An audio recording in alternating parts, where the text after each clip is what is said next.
Good morning. Welcome to the first ever Contra Costa County Safe Schools Summit. Yes.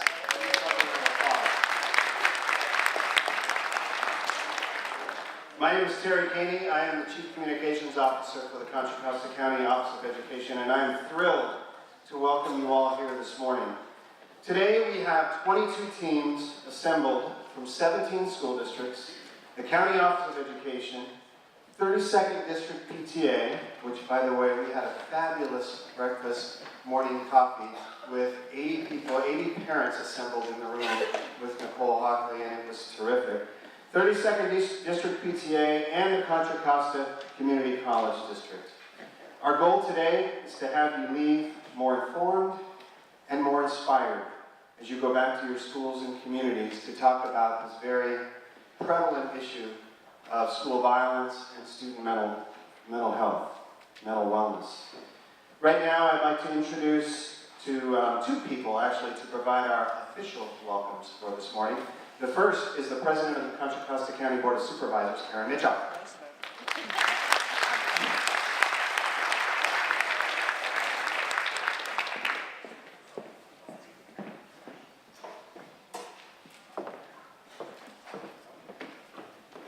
Good morning. I always love welcoming people to the Pleasant Hill Community Center. I grew up here. I always tell folks I went to grade school, middle school, high school, DVC. I'm a real local person, and I won't tell you when I first started school, but needless to say, I've been here a long time. I remember the previous community center. How many of you remember the previous community center? Okay, great. And we love that community center, but I think this one is so much more useful and beautiful and all that good fun stuff. On behalf of the Board of Supervisors, I do want to welcome you here and thank you for taking the time to participate in this very important event. I'm finding I need to make my talk bigger. Jeez. You all were getting ready and getting here this morning, but if you've been paying attention to the news, even though we're here today to talk about gun violence, you know that 4 bombs have been detected and mailed to prominent people in government. Have you heard this morning? Yeah, I mean, it's just amazing to me, and that's why I mentioned growing up here, we never thought of these kind of things. I'm sure when you grew up, you never thought of these kind of things that we had. I'm sure schools had safety plans, but my recollection is if there's an earthquake, get under the table or in the doorway kind of thing. Or fire drills. We love fire drills, right? That was it. But today there are so many more things, and you are dealing with them every day on a daily basis. But I want to give a message of hope, even though while it may feel sometimes that you are helpless, I appreciate the fact that you have brought Ms. Hockley here to talk about the Sandy Hook Promise. When this came before the board about a month ago, we were very happy to do a resolution that's more administrative, but we were welcoming to hear from a number of people in the community who came and talked about why this was so important and why I really appreciated it. While you're talking to 5 members of the Board of Supervisors, our board meetings are televised, and I'm always amazed at how many people in the middle of the night watch government meetings, and we hear about that afterwards. And so I appreciated that opportunity to spread that word and get that out to the public about why this is so important, because some people don't have children in schools, or they're empty nesters or what have you, and they don't have as much contact anymore. And so I think it's so very, very important that they heard that message. You're going to hear, as I said, from Ms. Hockley and then break into groups. I'm going to unfortunately have to leave before that happens, but I did want to acknowledge you being here, the tragedy that you have suffered in your family and your community, and I want to applaud you for taking that pain and making it into something that will help everyone, not only in the United States, but around the world. So we appreciate that very, very much that you came to do.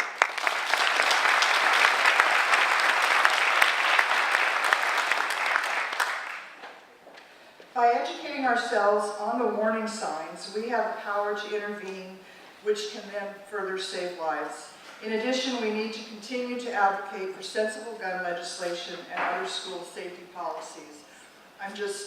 It's just abhorrent to me that we cannot get Congress to pass sensible gun legislation. I remember, many of you may have lived here back when the California, 101 California shootings happened. And unfortunately, one of the victims of that lived in Lafayette. Her husband, widower, came to an event back then, and Senator Feinstein was able to get the assault weapon banned, and then it expired. And why does it expire? Well, it's a matter of compromise, and so they didn't want to see the place forever, but then it expired. So that's something, even though at the local level, sometimes it feels like we don't have as much impact, and then of course in California, we may not feel we have a lot of impact back in the Congress, even though we have the largest congressional delegation. But I'm very hopeful, and so here's my final message. It is political. You have to go out and vote. Vote. I actually say that we all have different political views, and your view and my view may not agree, but it is important that you share your vote so that we have the best representation of what the will is in the city, in the county, in the state, and in the nation. So if I run into any of you on November 6th and you do not have your little I voted on, and even if you vote, as I do, absentee, you can get the sticker if you go to City Hall. A lot of the city halls have where you can drop them off, the libraries, the county, what have you. But that's my message of hope. We're going to get this problem addressed and fixed, and vote. Thank you very much.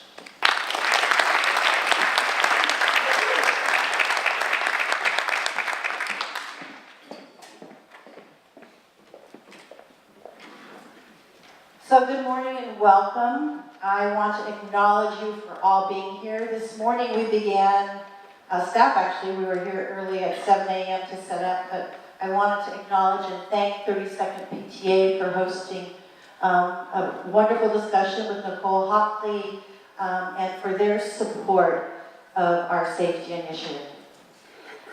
This is the beginning of, this is our launch for our Safe Schools initiative. And what I want to start doing, though, is acknowledge and recognizing all of our school districts. I know that all of you, we have all been working hard for many years on school safety, and from protocols and from procedures to dealing with incidents that occur. And I don't want people to forget that it has been on our mind. In fact, safety has been on all of our minds.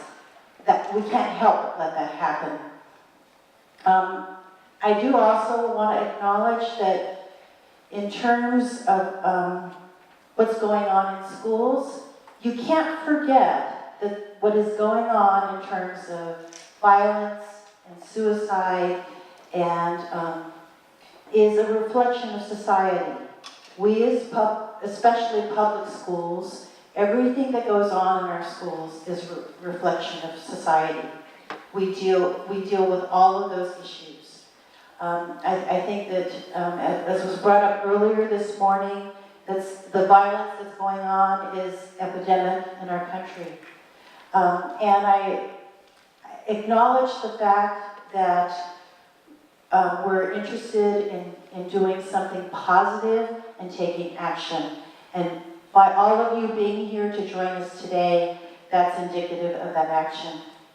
So our county office, our commitment has been to take action. And actually, all of this began not that long ago. I was contacted by Assemblyman Tony Thurman, and he had given me information about a program called Sandy Hook Promise.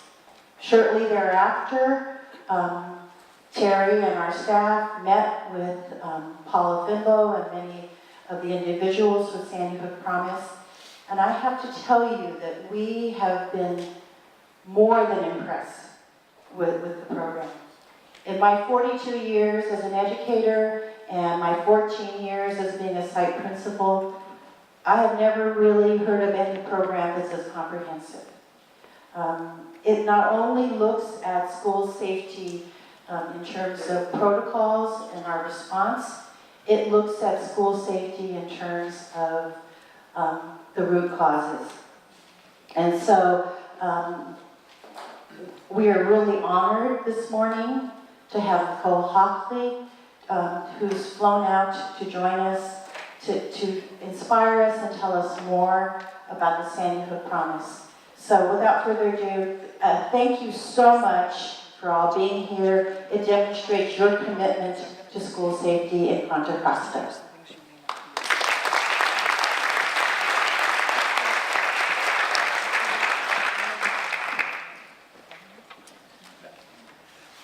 I always have to adjust the mic after Karen speaks. No offense, Karen. That was Karen Sakata, County Superintendent, by the way. So, Karen, thank you for your commitment to what we're doing here today. I know you think everybody knows you. All right, a few other introductions before we get started with our program. I'll embarrass her because she just walked in, but also from the County Board of Supervisors, I'd like to introduce Candace Anderson.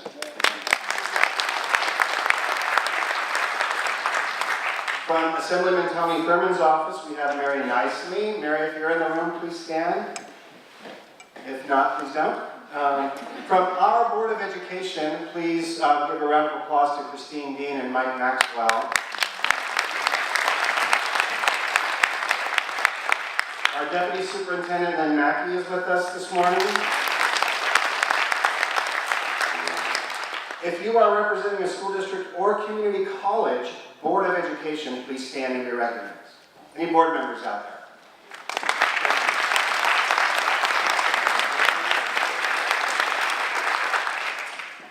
From 32nd District PTA, please welcome their President, Marilyn Lucy.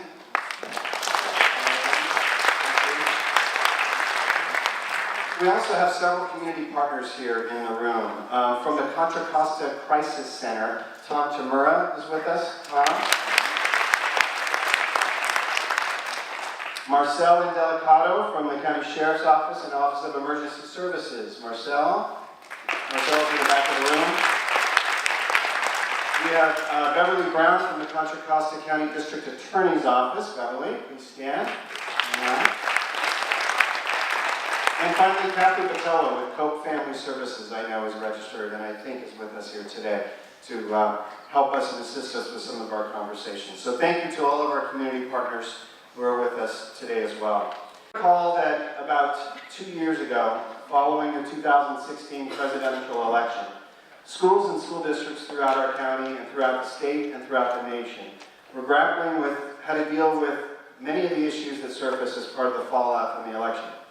Teachers were suddenly dealing with immigration issues, including students and families who were becoming deathly afraid of being deported. Principals were thrust into trying to handle large student walkouts and demonstrations. And many of these things were uncharted waters for our schools. So in an effort to assist them in gaining access to quality resources, our county office put together a toolkit for educators, and we launched our All Kids Are Our Kids countywide initiative. Last year, while many of these issues still lingered, there continued to be growing tensions pertaining to race and culture.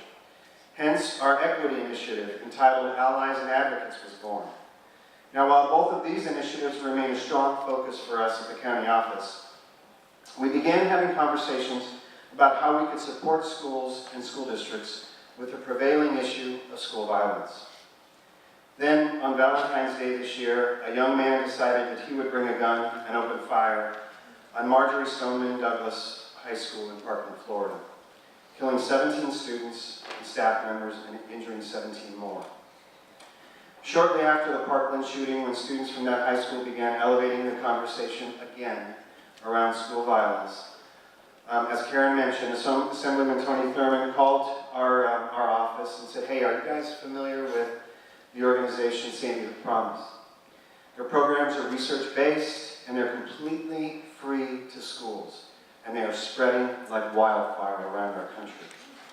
Of course, we've heard of the organization, but Karen had asked me to try and set up a meeting with Sandy Hook Promise, so we did. We were so impressed with how comprehensive their programs were, and with their boots-on-the-ground approach to reaching as many youth and adults as humanly possible, that we knew right then that we had identified the cornerstone of our new initiative. Since that time in late March, we've gone absolutely gangbusters with what has become an amazing partnership. But before we talk to you about the progress that we've made in just 6 short months, I have a quick video that we want to show you. We just finished at 6 o'clock last night.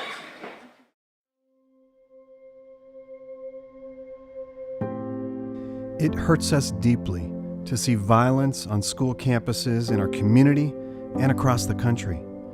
We know that if kids aren't safe or don't feel safe, they will have a difficult time learning and connecting. But we also believe, and research shows, that school is the safest place for kids to be on any given day. In Contra Costa County, we want to do everything we can to ensure that that never changes. That's why the Contra Costa County Office of Education has started its countywide Safe Schools for All initiative, and why we have chosen to partner with Sandy Hook Promise. Together with Sandy Hook Promise and schools throughout our county, we are promoting a culture of inclusion and connectedness, where schools and communities come together to support young people, so that violence on school campuses becomes a thing of the past. Sandy Hook Promise is thrilled to partner with the Contra Costa County Office of Education to bring our no-cost notice signs programs to more than 100 middle schools and high schools across the county.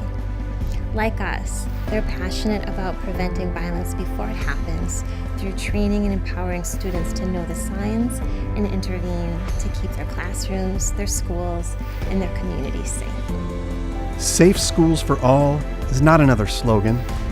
It's the commitment that schools, school districts, teachers, and staff in Contra Costa County live and embrace every day.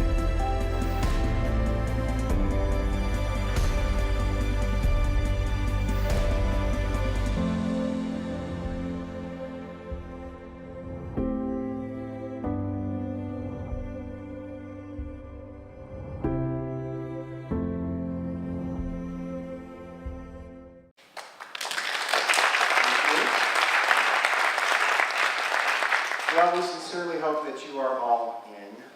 And as a sign of being all in, we have our I'm in wall, which was going to be a much bigger wall, but I think we ran out of paper. So it's a little bit scaled down version, but we have kind of the hands from the Sandy Hook Promise Tree, if you're familiar with that. And we invite you to, before you leave, please just sign your name on that, just as a sign of solidarity with us and where we're headed with this initiative before you leave today.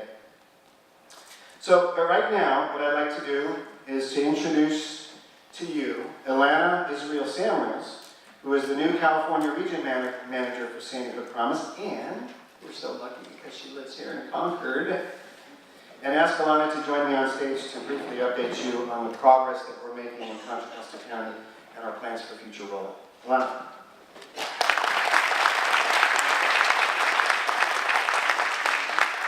Thank you so much, Terry. I'm so excited to be here to share our collaborative efforts with you. I have lived in Contra Costa County for nearly 20 years now, and I have raised my kids here. They attended public school throughout and both graduated from Ignacio Valley High School. Go Warriors! I'm so happy to share with you all that since my work began with the County Office of Education in mid-August, we have 2 signed MOUs. That's 2 signed memorandums of understanding. One is with the County Office of Education to serve its students. And the other one, signed just yesterday, hot off the presses, is with Martinez Unified. Martinez is also the first district in Contra Costa County to start onboarding our Say Something Anonymous reporting system, an app that students can use to submit secure and anonymous safety concerns. The first actual program to roll out Lab Martinez Unified will be Start with Hello to all of their middle school and high school students before the end of the year. We have also been in contact with 10 other districts in the county, all with the collaboration and support from the County Office of Education. We've held meetings. There are several districts with draft MOUs that they're reviewing, and it's all really, really exciting. So I know you're going to have a chance to talk later today as teams, and I also know that we are going to be around to support you, to answer any questions that you have, me and some of our other staff members. So thank you so much for spending the morning with us.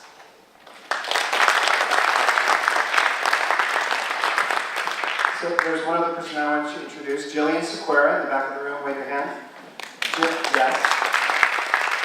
Jillian is the new East Bay, when I say East Bay, I mean Contra Costa County, school outreach coordinator, and she is going to be the one who kind of rubber meets the road person. So when you have any questions or when you want to engage in some sort of student assembly or you're ready to head down the path, signing an MOU, contact Jillian or Alana and or myself, and we will get you plugged in.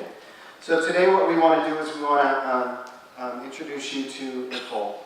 We want to show you a little sort of a mock presentation of what a typical student-facing program by Sandy Hook Promise looks like in a high school or a middle school. And then we want to give you some time to spend some time in conversation about some of your best practices, what you're currently doing, where there may be some gaps, and where we might be able to help you, support you in filling in some of those gaps. But right now, I am honored to introduce our keynote presenter for this morning.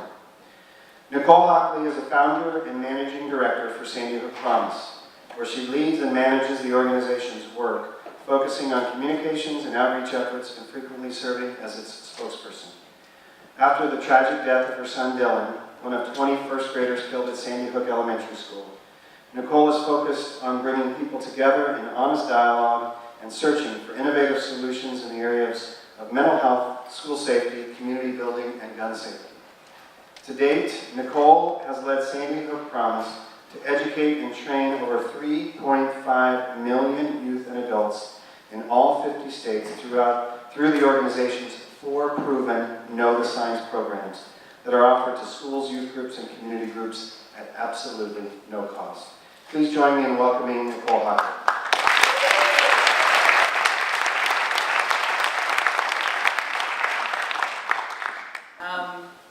Thank you so much for your time and for being here today. I'm just really excited that we're here as part of your kickoff on this Safe Schools initiative. And I'm so proud of the partnership that we're having with your county. Because as you'll hear, as I speak, all we want to do is have an impact and help kids. And I know that's why you're here as well. So we're very excited to be working with you. Today, I'm just going to take some time to help explain to you who we are and what we do, how we do it, the impact we're having, and how you can help bring this to your school or district. You've already heard a little bit about our work in California so far. We are spread, we are in all 50 states, but California is a state that we work a lot in, all the way from San Diego up to here, and have some fantastic partnerships with districts across the state, such as Los Angeles Unified, San Francisco Unified, San Diego Unified, and we're working with a lot of the independent schools as well. So I'm going to take you through a lot of this so you learn about us and hopefully answer any questions you may have. So to start off, who are we? A lot of you might have heard of the name over the last 5.5 years.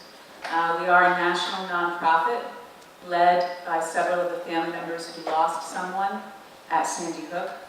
Primarily, there are 3 families involved, myself and Ian, who we lost our son Dylan, the Bardens, Mark and Jackie, who lost their youngest son Daniel, and Bill Sherlock, whose wife Mary was the school psychologist, one of the first people killed.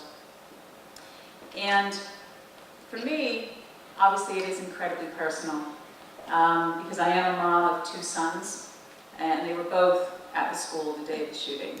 My eldest was in 3rd grade at the time, Jake, and he still is processing everything that he heard that day and everything that he experienced. He is now 14 and in 9th grade, and is now transitioning back to public school, and he is doing incredibly well. People always ask me how he's doing, and I like to think he's seen the worst that the world can offer, and therefore he can now experience and appreciate the best in a very different way. That he is resilient, but he knows that he has a voice to use when he's ready, and if he so chooses. And in the same way that I've chosen to use my voice to honor Dylan and to provide his legacy and to ensure that other parents don't suffer the same experience that I have, and also to protect all the children that did survive and should survive, because every parent should be able to put their kid on the bus in the morning and know that they're going to come home that same day. So this is my why. It started off with Dylan. What can I do for my little boy? And over the last few years, my why has expanded massively to include all children. And one of the best parts of my jobs, I was speaking earlier, and I travel constantly. I pretty much have my own standard time zone that I live in. And I love what I do. I'm driven by what I do on a personal level as well as professional level. But what I love most is when I'm actually out in the schools. Because for me, that's where the change is happening. And when I look out in an assembly room or a classroom and I look at 6th graders, 9th graders, 11th graders, and it's almost like, and for those of you that work directly with kids, you know, it's like if you see the light bulbs go off over their head. They get it. They want the tools. They want to help each other. And sometimes we just have to remind them that they have that power within them to do that and to give them the tools to do that. So what we do at Sandy Hook Promise is we prevent gun violence before it happens by teaching people how to recognize the signs of someone who's at risk of hurting themselves or someone else, and then how to take action by intervening. We do also advocate for sensible policy reform, but that is not our core focus. Our core focus is on behavioral change, and I'm going to take you back in a couple minutes to understand why we did that and how we came up with the programs that we did. The how we do it is by educating and empowering youth and their educators and administrators and parents at no cost how to recognize these signs through one of our 4 or all of our 4 Know the Signs proven programs.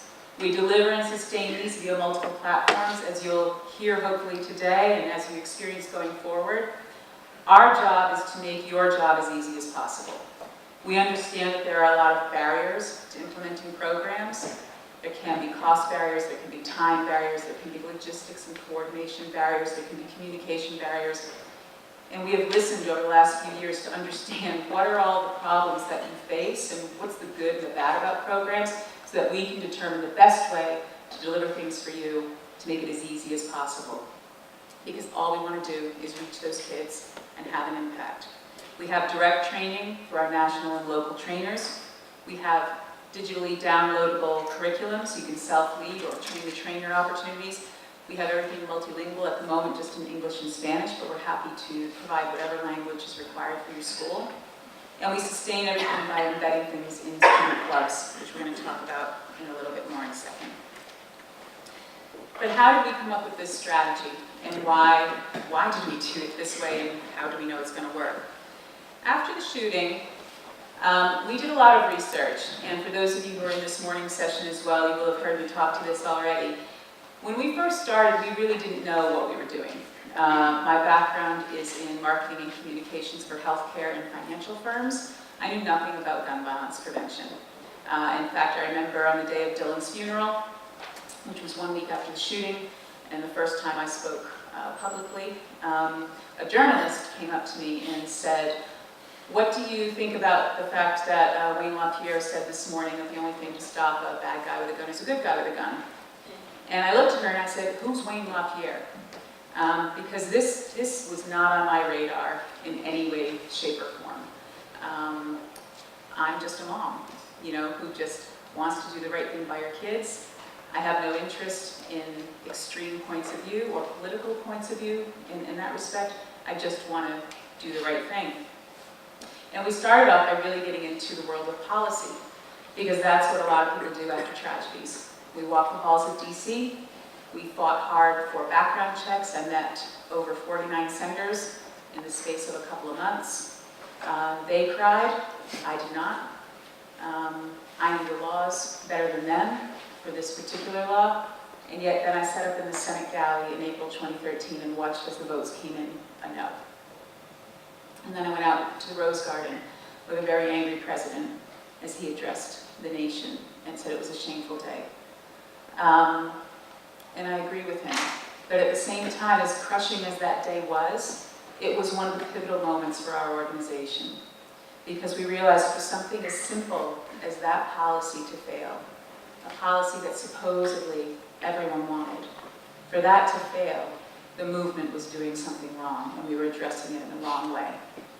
So we kind of went dark for about 12 to 18 months while we did research. We took this as a business problem, and we talked to experts across the country, and we said, teach us, what have we been doing wrong here, and how can we engage in a different way? So we spoke to academic experts, we spoke to educators in schools, we spoke to parents, we spoke to gun owners and non-gun owners. We learned a lot about mental health and mental wellness, which we'll talk about as well.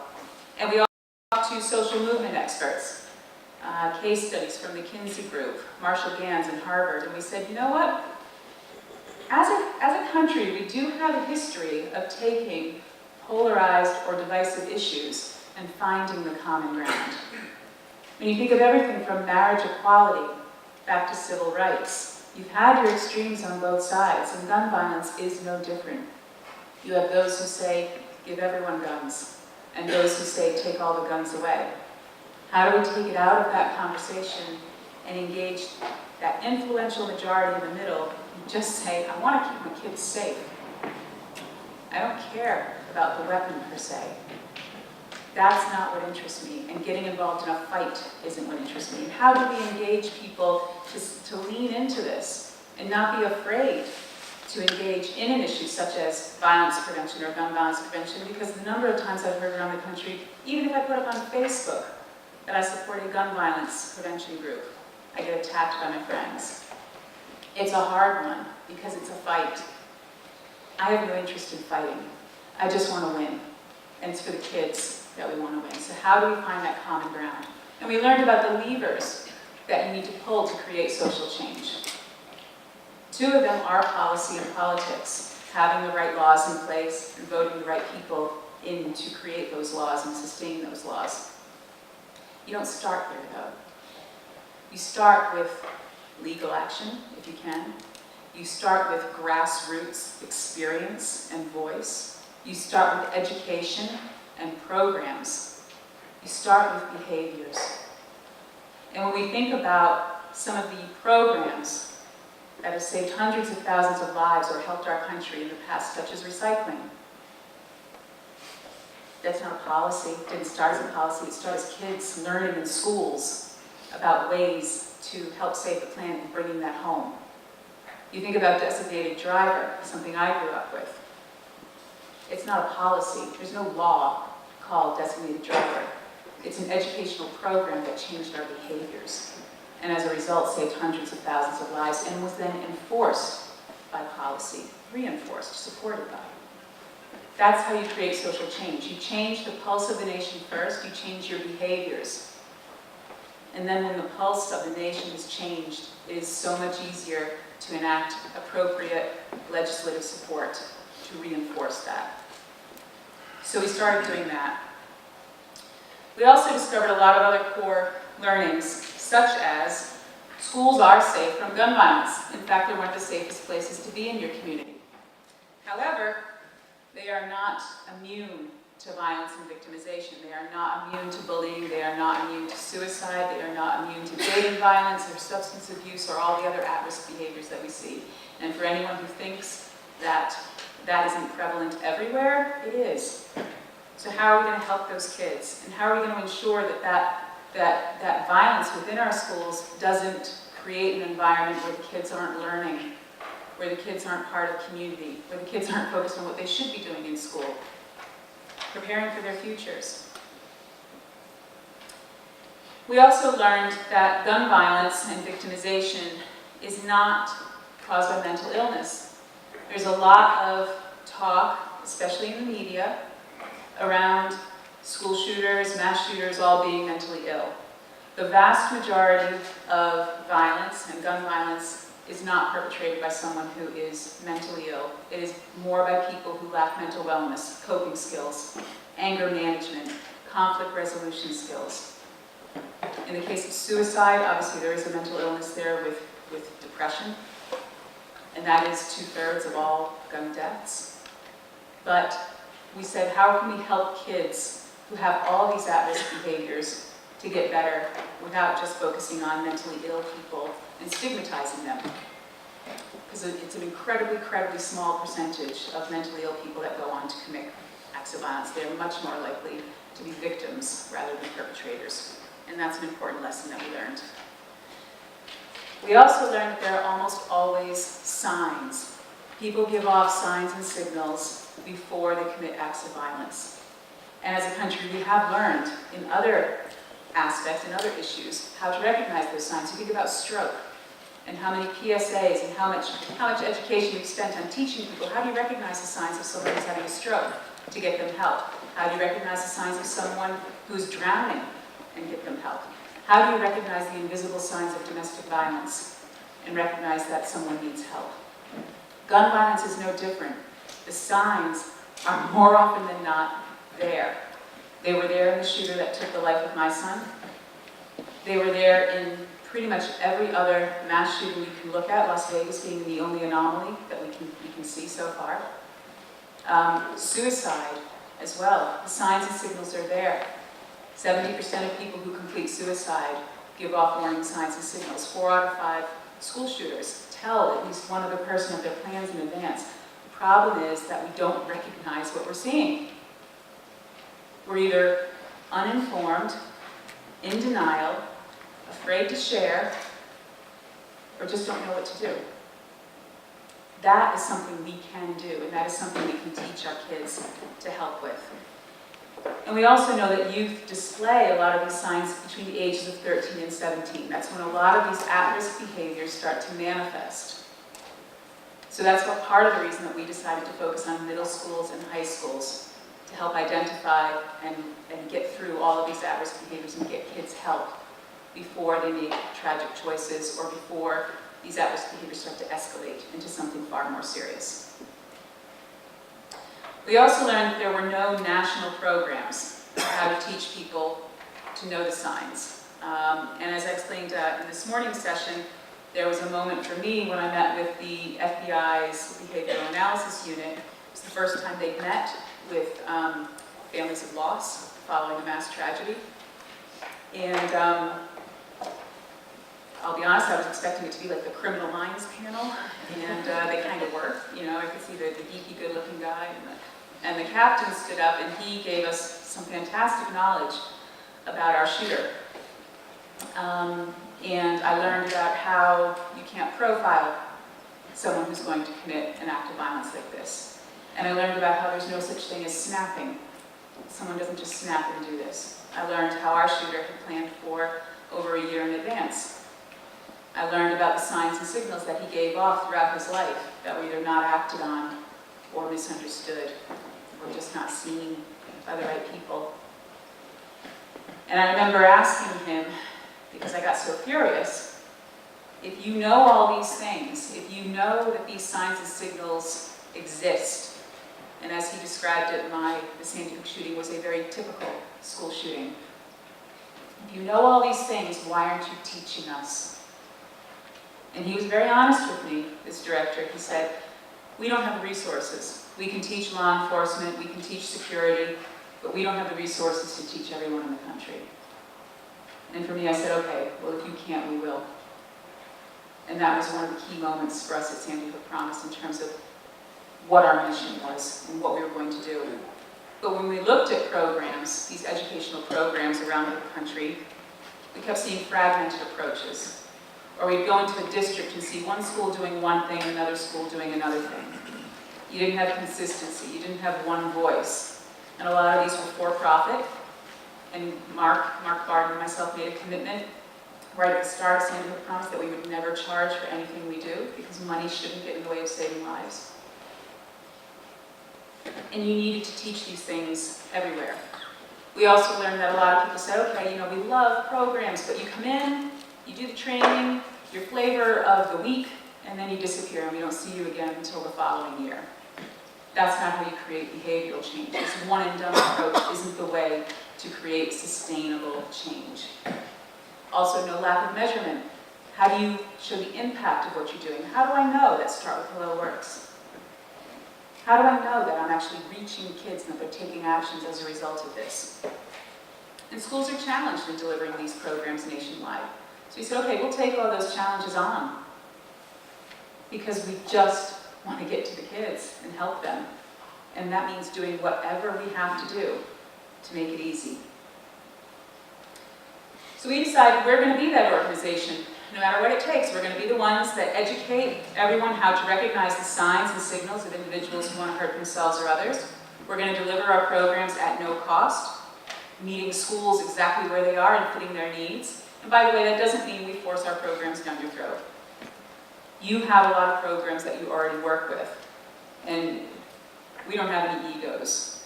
If what we have doesn't work for you, that's totally fine. If you have a gap, though, and we have something that works for you to fill that gap, just take that. We're not saying you have to take all four. You can take just one. You can take half of one. You can take nothing and say, you know, we're good right now, and that's fine. If you change your mind in the future, that's good as well. We're still going to be there. We also said we're going to be the people that sustain these programs by bringing in district support to do the work so you don't have to, and by sustaining the programs in youth clubs and empowering them to deliver this and keep this going. So before I go into a little bit on each of the programs, and to give you a break from listening to my voice, I'm going to share with you one of our videos that we put out 2 years ago. Each December we put out a new video. I'll be back in a few weeks filming this year's video. But this one that we did a couple years ago was really one of our breakthrough moments in terms of teaching people how to recognize signs and that gun violence is preventable when you know it. And it was global. But here in the States, it was really kids. I would get texts from science teachers saying, look what I just walked in on. And the kids would be huddled around the desks watching the video. They'd bring it home and show their parents. Newscasters said, I just walked in on my kid watching this. Tell me about this. It started a new conversation and it empowered kids to say, we can look out for each other. And empowered adults to say, there's something I can do about this, rather than just wait for the politicians to sort it out. There's something that I can do right now to tangibly help prevent someone from hurting themselves or someone else. The programs that we do out of it, there are 4, and I'm just going to take you through them.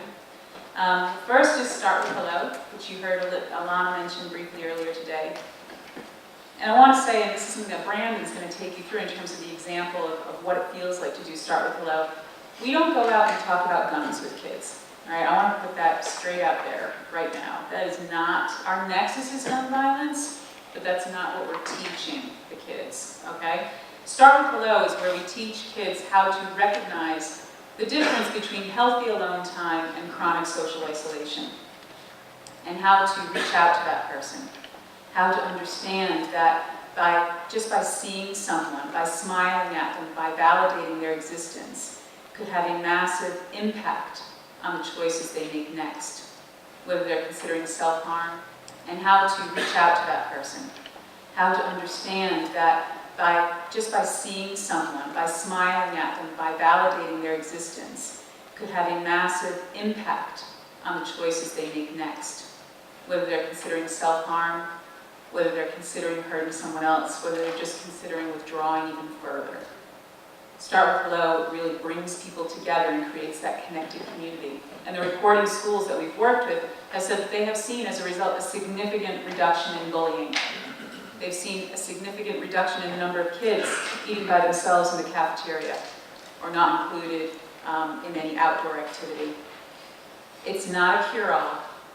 It's one of those things that we just have to teach our kids in the same way we talk about designated driver, in the same way we talk about recycling. This is a behavioral thing. You start with Low. You reach out, you accept and embrace differences. You accept and embrace people. These are not hard lessons to learn. So we teach that and how to change that culture within a school to a safer, more inclusive environment. We also have a program called Signs of Suicide, where we work with the kids, but also teach the teachers and administrators and the parents, how do you recognize the signs of someone who is chronically depressed or is considering or ideating on suicide. It is the only peer evidence program in the States that is proven to reduce suicide attempt and suicidal ideation. There's a screening element to it. Kids self-refer to get the help that they need, but it's also about, again, how do you know the signs? How do you recognize someone who needs that help, and how do you take that intervention?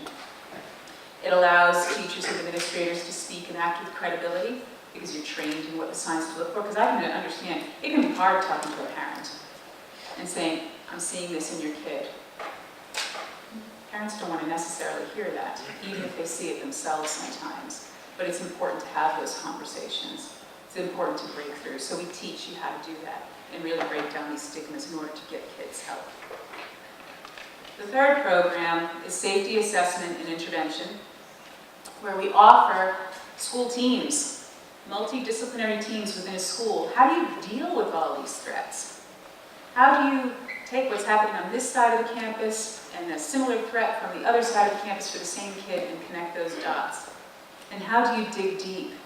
Because oftentimes the threat isn't the end of the story. Whether it's substantive or transient, when someone speaks out, there's something going on in their lives that means they need help. So how do you dig deep and find out what's going on and help? And I remember there was a school in Cincinnati who we trained them in early January, and they called us 3 weeks later and said, we just had our first substantive threat, and we used your protocols, we used your training, and normally we would have expelled the student. They were making threats.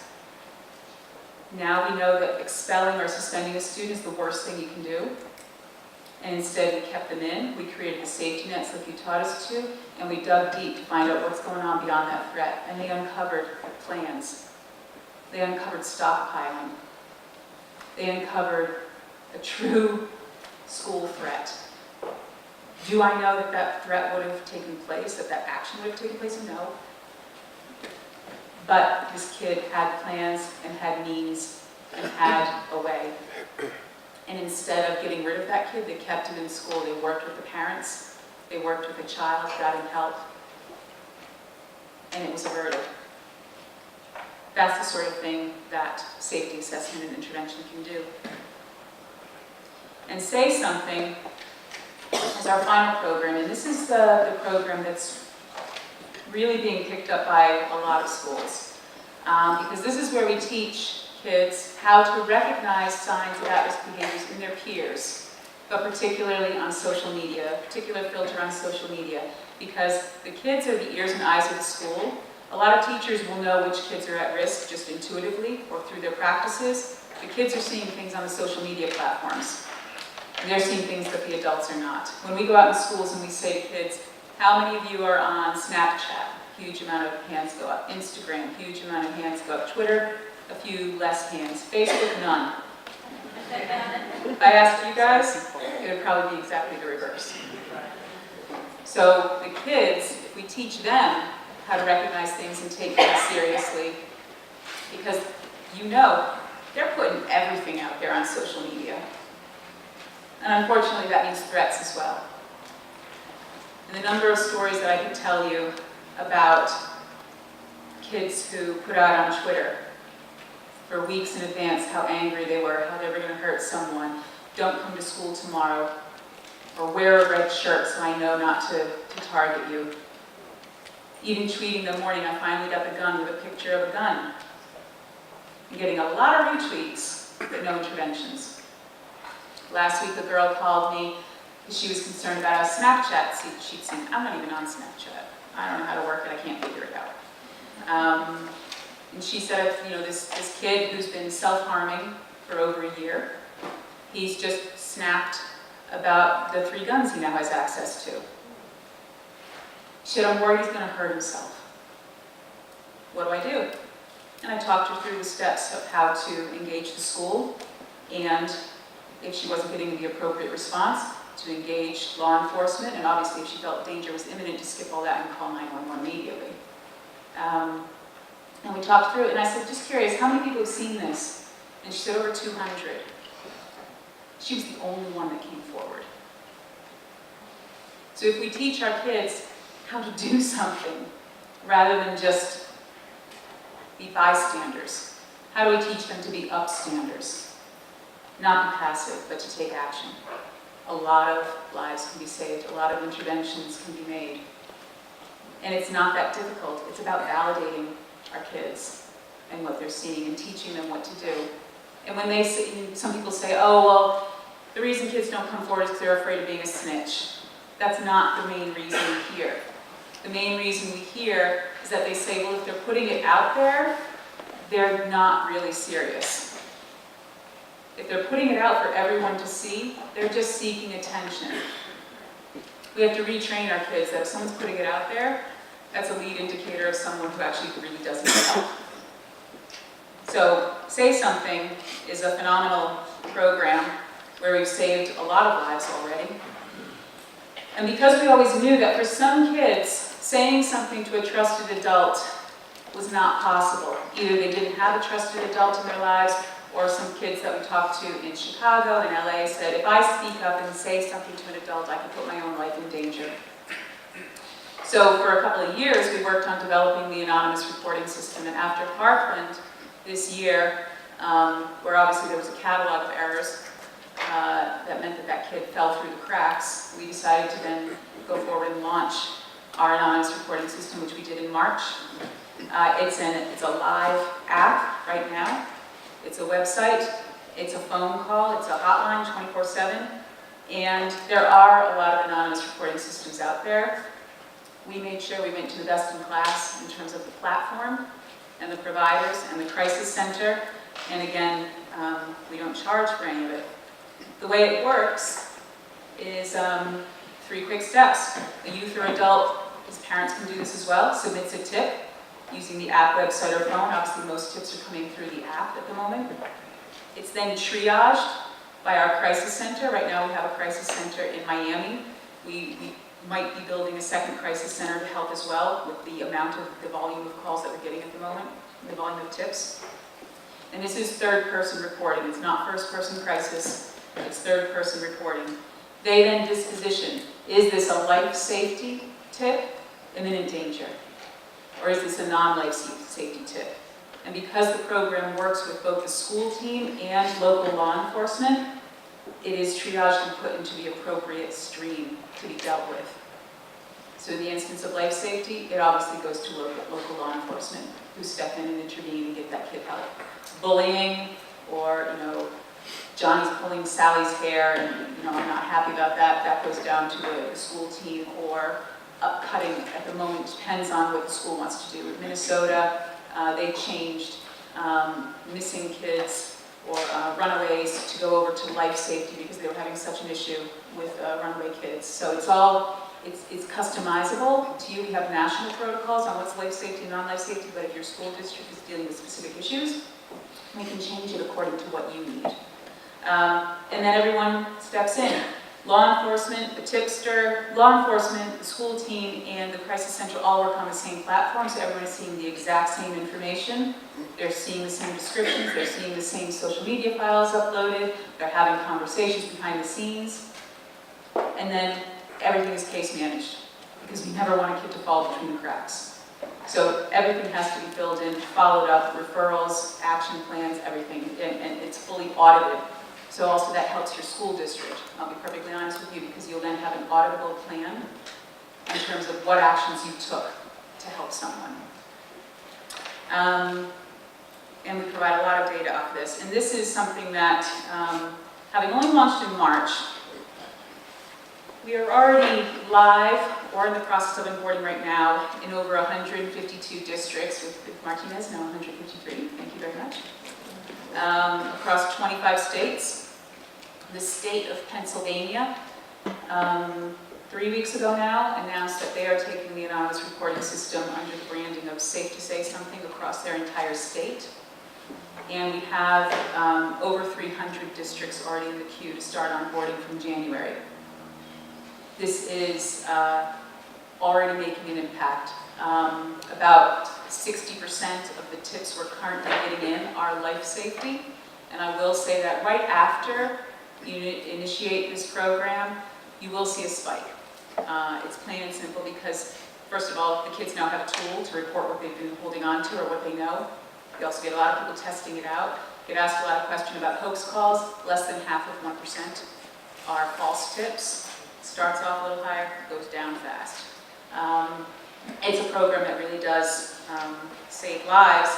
And to give you an example, and that first one there, the 8th grade student who was cutting and considering suicide, when her friend passed in the tip, once we were able to find out the student's address, within 13 minutes of the tip being submitted, that child was intervened on in the act of trying to enter life.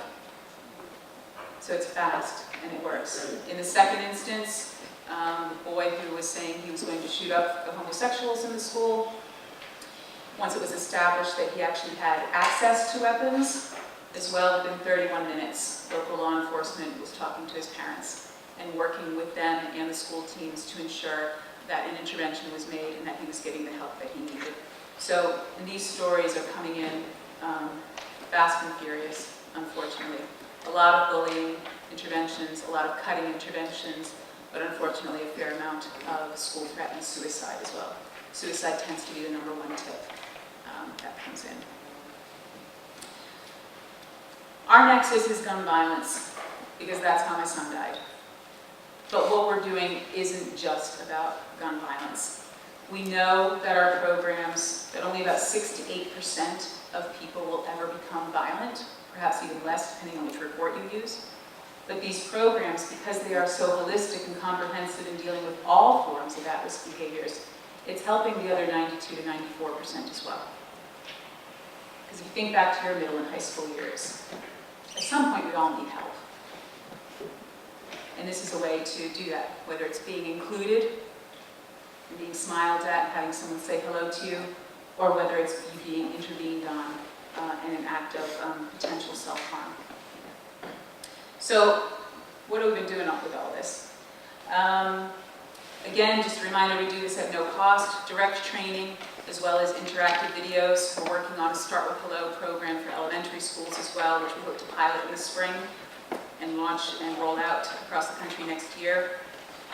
We fund outreach coordinators, such as Jillian, to support districts. We embed the programs in youth clubs, which I'm going to talk about in just a second. We have call to action weeks. We had, in September, we had a Start With Hello call to action week where we asked schools around the country to all focus that week on Start With Hello. Over 12,000 schools participated. Still a ways to go, but that's a lot of schools. And we provide all the material and collateral. The Save Promise Clubs are how we sustain these programs. This is led by students, and as part of our MOU process with districts, we do require that you embed the program either within an existing student club, or we will help you create a Students Against Violence Everywhere Promise Club. Because this is the way we sustain it. It's not just one and done. We can provide content throughout the school year. We can keep the collateral alive. We can keep activities live so that these things become the norm for kids. And it really is about creating the next generation of leaders. We had our first school safety summit, our own student summit, this past year. SAVE has been around for a while, but we acquired them last year. We had over 400 kids, I think it was, from 23 different states participating, and they led the agenda. They led the programs and determined how to share their activities with each other. In terms of impact, In our last audit, which is a couple months old now, we've trained over 3.5 million youth and adults in over 7,000 schools. We've stopped multiple school shootings, suicide, and gun threats, a lot of bullying reduction and other acts of violence and victimization, and we're helping a lot of kids get to the mental health assistance that they need. What can you do, and why should you work with us if anything that I've said today resonates with you? All of our programs are evidence-based and evidence-informed. We're creating upstanders, provides one consistent voice across your district, so if kids move around, if teachers move around, you're all using the same tool, it's easier to communicate to the parents. It's comprehensive, minimal time away from the classroom. Everything is measurable, and we will share all of those reports with you. We do this all at no cost, and we really do want to do the work so that you don't have to. So finally, what you can help us do is help us spread this across Contra Costa. As Alana said earlier, there are 12 districts that are already in contact with SHP, 2 that have signed the 3-year MOU, and I think around another 10 that are in current conversations about that MOU as well.